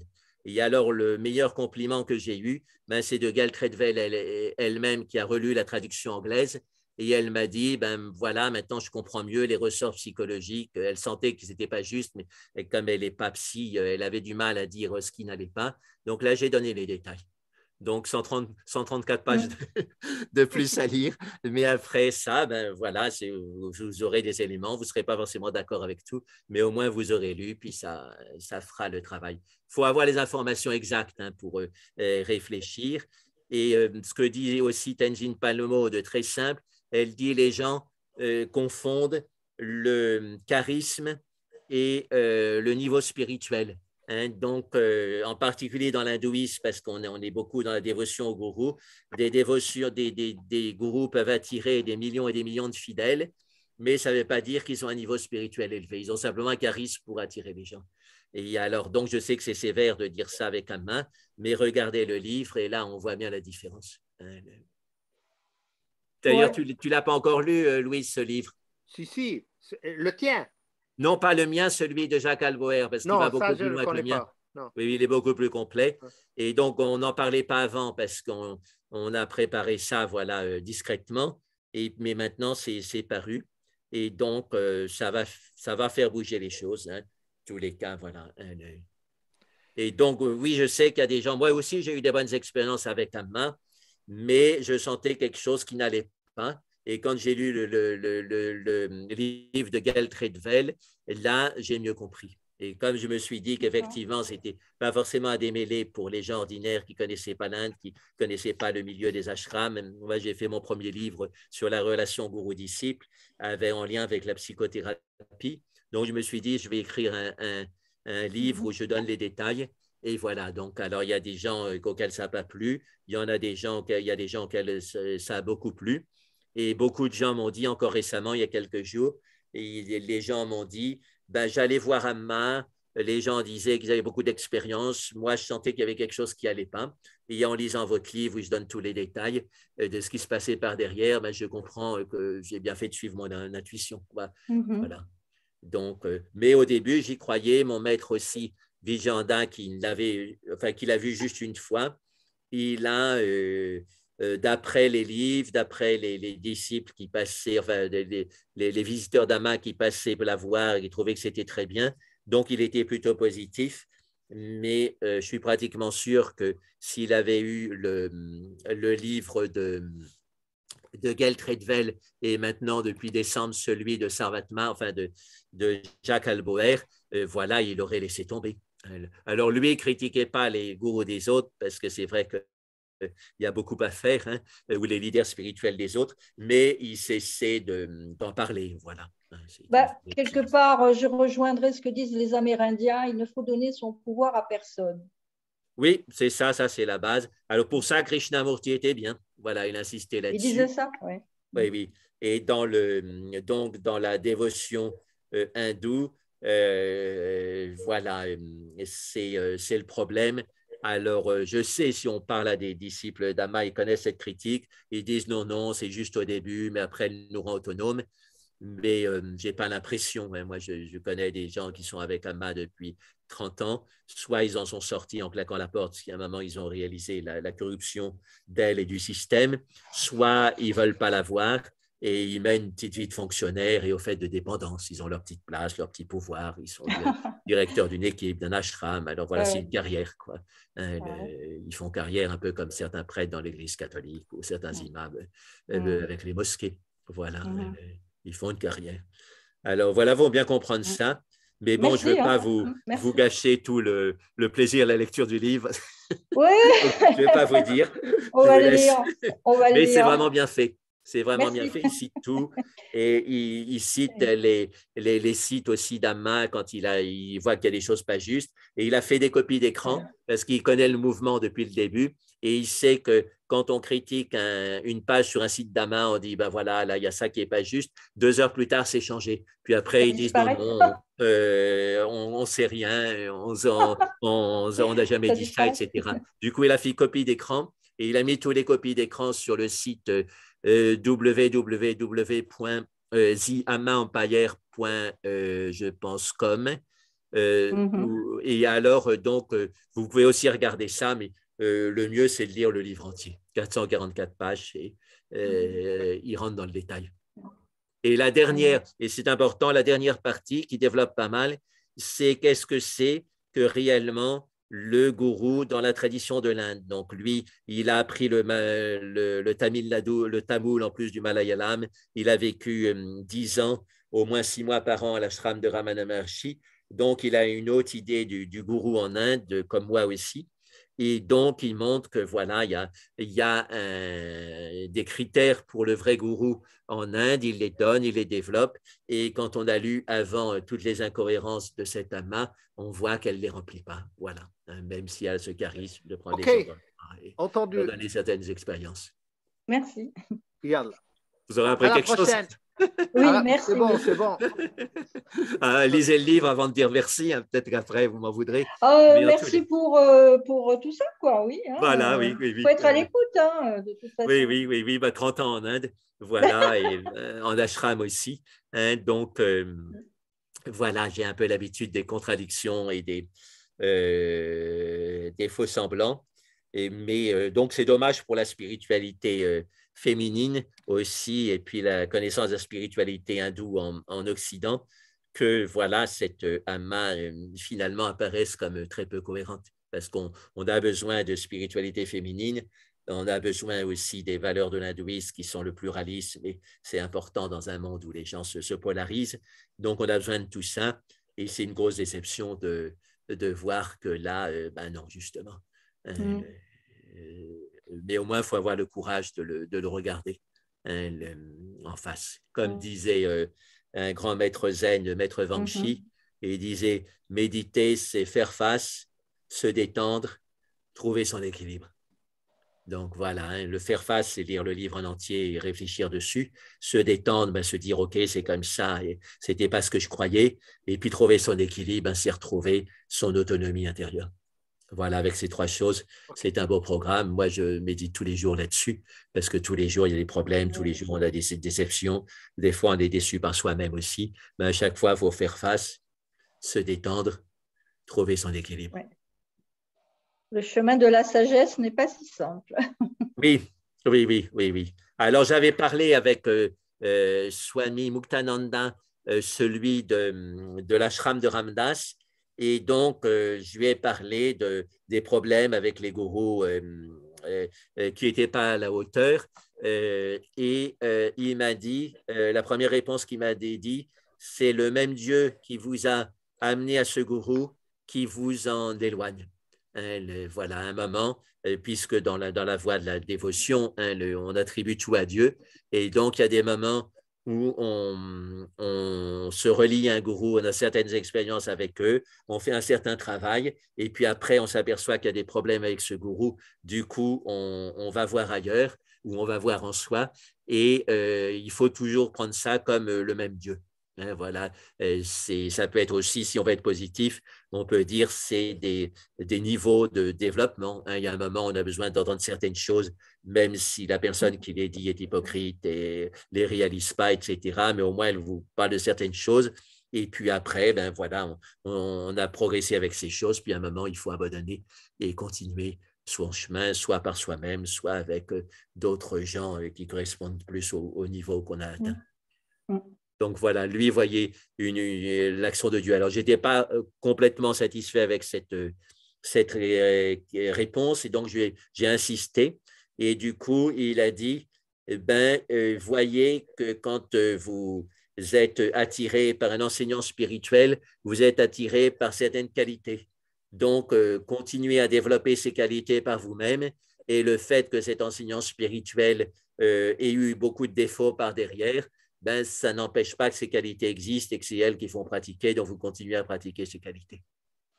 Voilà, donc c'est aussi une bonne manière de se tirer d'affaire, parce que ce n'est pas si facile quand on a la dévotion envers quelqu'un d'en changer.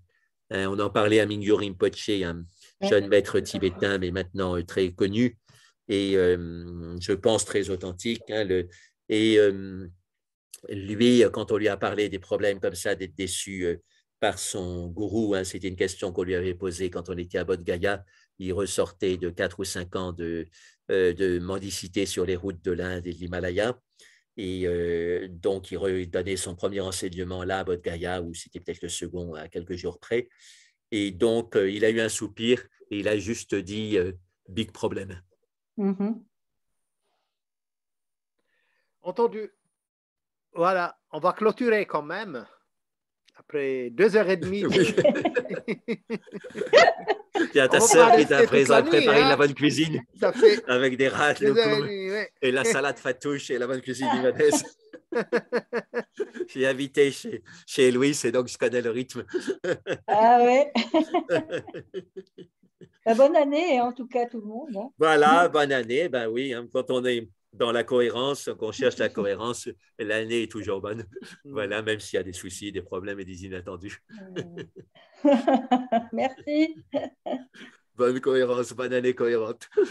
Allez, au revoir à tous et à toutes. Au revoir.